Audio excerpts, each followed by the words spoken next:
It's just like worrying, I guess, almost. Of like college was the thing I aspired to, and now like grad school and then a career is what I aspire to. But it's like then what's next, you know? It's like I'm really scared of when I run out of goals to start chasing. Hi cuties! Welcome back to my channel. My name's Ella, if you don't know, and this video is gonna be like a little different, I would say. I'm not like scripting or have notes or anything. I didn't really outline this. It's gonna be more video diary style because I just wanted to come on here and kind of talk about my experience so far. I've been on campus for like about a month, so it feels like a good time to start reflecting.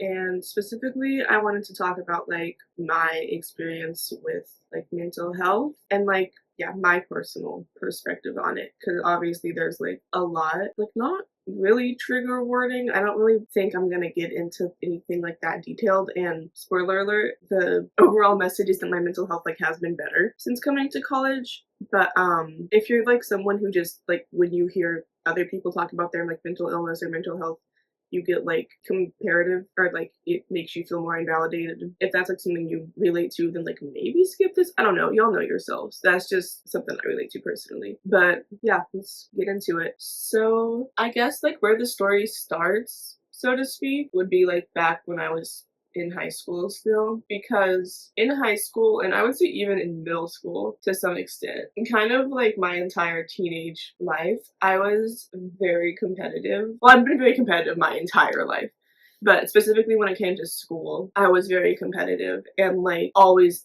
had to be working towards something. And naturally, I feel like that thing just was college. And I don't know if I ever had like anxiety, like in a clinical sense, like generalized anxiety disorder.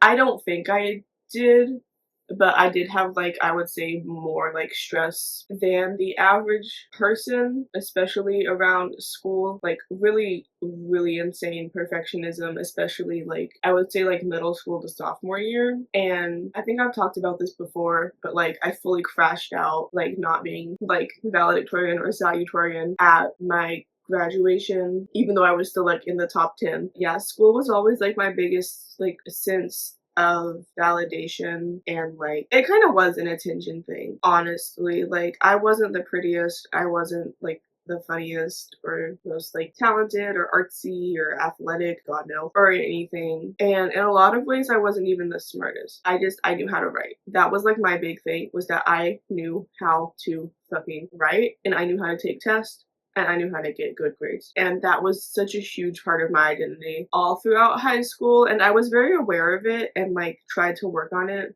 Like senior year especially, it's my perfectionism kind of waned, because like I was like, I got into my college, like whatever, like fuck this. But that was very much still like in some aspect a part of my identity. I just didn't like work as hard towards school, I guess, but it still kind of came pretty naturally, honestly. And I hate saying that because it sounds like I'm bragging, but it's just like, no, I just got good grades, and like whether I was like trying or not, it didn't always make a big difference. Yeah, that's kind of what happened. And then especially like working towards college, that was always like the end goal, or like the godsend to me, because I didn't feel I got the attention or like recognition I wanted in high school from being like academically, I don't want to say gifted, but like from being academically motivated, let's say. Like people knew that about me, but I didn't really feel like they cared a ton. And then like I got attention from my teachers obviously, but it was still like in my mind college was like everything's gonna click and be perfect and all this shit. And now being here, it's like, no, it's not. The thing about college that I really wasn't like prepared for is you have so many, well, it depends on the class, but at least in my classes, you have so many less like assignments that like get turned in and graded and read and stuff. Like half of my teachers have never even seen like my writing so far, or my professors, sorry, chat, because I just haven't had to turn anything in for them yet. It's a lot of like reading and a lot of taking notes, and you kind of just do that on your own, and you have to kind of hold yourself accountable to it, which is like, I think, a good thing. Like, I mean, that's obviously they're doing that, like, that's how people teach for a reason. But just like, that's not really what I was expecting, and then also like not the like immediate Ella, you're a genius validation that I thought I'd be getting at college. So that's been kind of like confusing, I guess, along with that, just like the way that this was the end goal for so long. And I talked about this a little in my graduation vlog. It was just like, what now? And it's like, I don't really have the same motivation. I mean, I kind of do because one, like I said, I want to seem smart.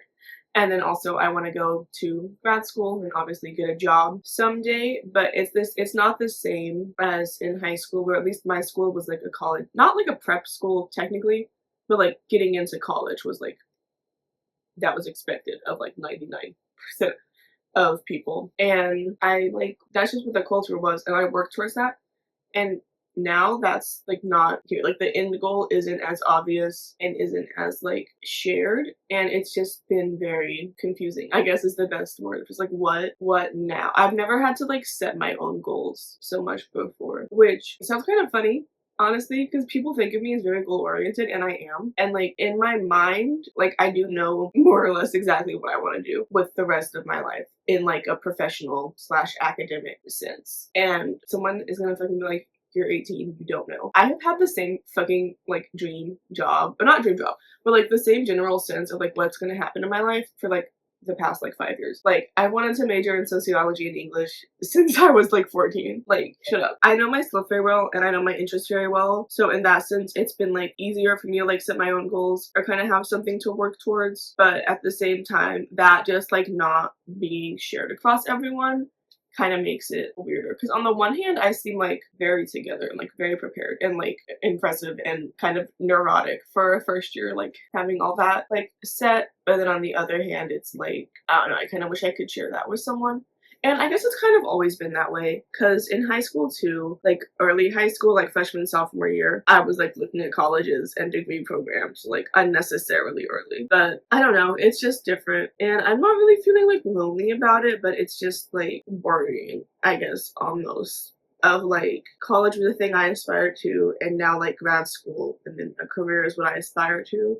But it's like, then what's next? You know, it's like I'm really scared of when I run out of goals to start chasing. That was like a really roundabout way to get to that point, but I think that's how I'm feeling. I don't know what to do when I run out of goals or run out of aspirations or whatever. Those are the same. Those are synonymous. What the fuck am I saying? And then another thing that I kind of had college as like a godsend for is like friendships. My senior year relationships, like middle and end of my senior year especially, I made really good friends. But, and I was talking about this with like one of my friends here the other day, I was a floater friend throughout all of high school. Like it was anyone's guess if I get invited to stuff unless I was the one who organized it. I really like, and still to this day, like really liked making plans and organizing events and all that stuff. I actually, okay, let me how to say this. I hate making events like completely on my own because my fear of rejection will like kick in, and it's like, well, people are just gonna say no and not come to this. I like being involved in the planning process. So like if a friend is organizing something, I want to be like by her side figuring that out, because I need to like know like from the ground up, so to speak, that I'm gonna be included. Because if I like didn't kind of ensure that on my own, a lot of times I just like wouldn't be. And I mean, that's just like sucks. There's not really a good word for it other than that. It just kind of sucks. Like I know I said like in my orientation video how I think like friend groups are overrated. I like want to believe that, but in retrospect I kind of don't. I think I was just kind of compensating for the fact that I never really felt like I had a very solid friend group. And yeah, I also just felt very isolated like in my high school from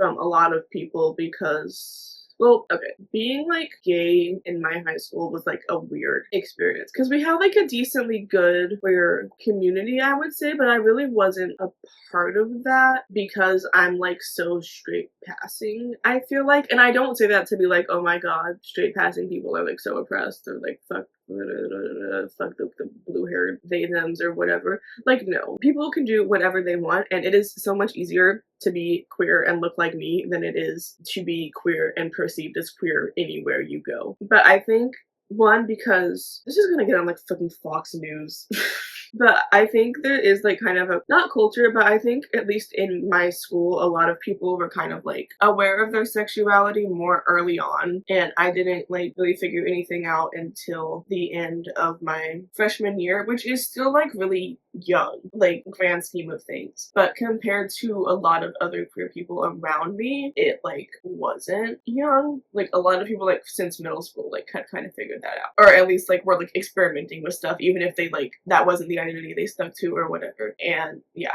I didn't really have that. And then also just like, I don't know, I'm not interested in a bunch of super gay things, I guess. Like I never went, well, briefly because I went with my ex, I went to the GSA, but like I didn't do that. I didn't do theater, and yes, that matters. And then, yeah, I just didn't really make an effort to like bond with the queer community at my school, which is like on me, because like obviously they don't just go like seeking out gay people to hang out with. So I'm not really like blaming anyone or anything, but I just wasn't really in that. And so then like most of my close friends in high school were like straight. And like I loved them, and like I had other like gay spaces outside of that, and like that was all fine. But it was just like, even if in my head more than anything, isolating to be like the token sort of quote unquote like gay girl. Like I don't know, I just felt like really annoying when I talked about girls, or like scared of being predatory. I'm such a big fan of like hugs and like cuddling, and like physical touch is definitely like one of my love languages. Definitely in the top 5. Get it? Because like there's only 5. Okay, fuck you, Ella. Anyways, but I would like never want to initiate hugs with like my straight friends because I didn't want it to come off as like predatory. And like that was just all in my head. Like no one ever made me feel that way. Like that's just like a thing that I was scared of. And just like little things like that. And as I've mentioned like countless times, my college is like super gay. So that's been really fun. And I would say I feel, not that I didn't feel accepted in my high school, but it's like I do feel more accepted here, and it's been like easier and everything to make friends here, and I'm really, really grateful for that. But kind of like what I talked about in my last, or not last, but like 2 videos ago, is that there is that sense of like FOMO like 24/7. I talked about this with one of my best friends. She's a year older, so she's been in college for longer, and she was like, yeah, low-key that kind of doesn't go away. But it's just because like there's always something happening and always someone doing something, and it's just impossible to feel like you're not missing out, I feel like. And then sometimes you get like proof of that, and it's not a bad thing. Like people are gonna hang out when I have class if they don't have class, or like whatever. But that does come up sometimes. Like they'll like reference something that I wasn't able to go to or whatever, and then I'll be thinking like, oh fuck, I'm like missing out on something, which really does remind me of like the floater friend feeling. Not what I was talking about, because my roommate came home. Basically just like any tiny little sense of FOMO reminds me of being like in high school and like floater friend mode, and that's like my own insecurity like thing to work on. But I guess that was kind of disappointing, is like realizing like you can have really great friends and like a really great social life and stuff, and that's not gonna magically fix everything, or like that didn't just magically make me less insecure. And I do love my friends here. Like I don't think that was a question in this conversation, but I don't want to like understate how amazing every, like honestly even like not my friends, just like people I know casually, but like especially like all of the friendships I've formed here are like the greatest thing in the world, and I feel really,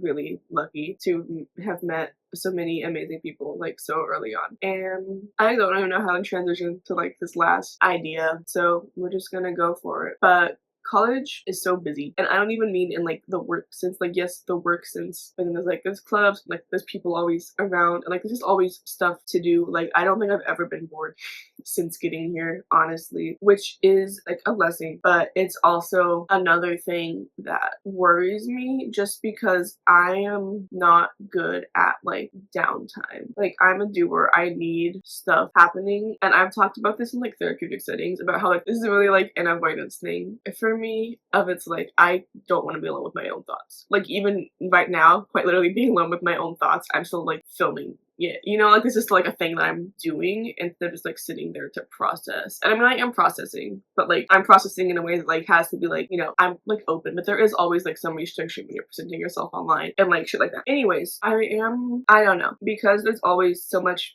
happening and so much to do. I haven't felt depressed at all really since getting here, because I have so much to do and have so many ways to distract from the potential of being depressed, but that doesn't necessarily mean that my mental health is like better. I mean, it's better than it was like a while ago, but it doesn't mean like the way that I am wired is any better. It just means that I have like really good distractions. So I am like worried about like Christmas, Thanksgiving, because people are already like making their plans back home for Thanksgiving. I mean, I did too. I like got my bus tickets, but yeah, worried about that just because like what the fuck am I gonna do when the distraction isn't there, and I'm worried that I'm gonna crash like so much harder than ever when I don't have like constant stimulation 24/7.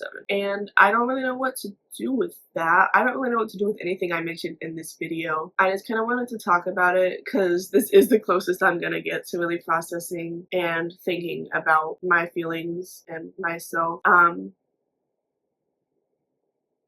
But yeah, that's just an interesting thought, honestly. That's all I can say for it. Overall though, I will say that I am really happy here. I have not felt homesick. Well, I felt homesick, but in like a very joyful way. Like I haven't been like really sad, like desperately like I need to be home right now. It's been more so like, oh my god, I can't wait to like see my train again and my cats. I miss my cats so much, guys. And my friends. I miss my friends from home. But not in like a like desperately like depressing, like sad way. Just in like I'm gonna be so grateful the next time I can see these things kind of way. So that's like something that I think my mom was worried I'd be experiencing, but I just have not. Again, I love my friends here. The classes I'm taking are interesting. I don't feel like smart in the way that I'm used to feeling smart, but I do feel like intellectually stimulated, I guess, and that's good. And yeah, I am really happy here. I think in a lot of ways school kind of is the godsend that I have made it out to be, but not in every way, and I just kind of wanted to reflect on that for y'all for some reason. Sorry this video was like weird, or not sorry if you liked it. I don't know. Yeah, comment below your thoughts and feelings, or let me know if you relate. And then also if you like video diary videos like this, let me know because they're definitely easy for me to make. I am very down. And yeah, if you want to see more of me and my face, you can follow me on Instagram and TikTok, both at Ellabella Inc. I'm gonna do this thing on my Instagram and maybe my TikTok where I start posting like poems. I'm thinking doing like a poem of the week maybe. So if you want to like see into some of my writing, definitely check that out. I might put them on YouTube as well as like shorts. I don't know. I haven't really thought about it yet, but be on the lookout for that on my Instagram for sure. And yeah, if you liked the video, leave a like. Like I said, you know, comment your thoughts, whatever. I just want to talk to y'all. If you want to see more about my life at college or just me in general, subscribe, hit that bell. I'm sorry y'all. I've never said that before. I feel like I had to. I don't care if you hit the bell or not. I never check my post notifications for the channels that I'm subscribed to. So yeah, but if you want to, like, go ahead. Thank you so much for watching this incoherent fucking ramble of a video. I appreciate that you made it this far and that you care about what I have to say, and yeah, thank you so very much. And until next time, bye cuties.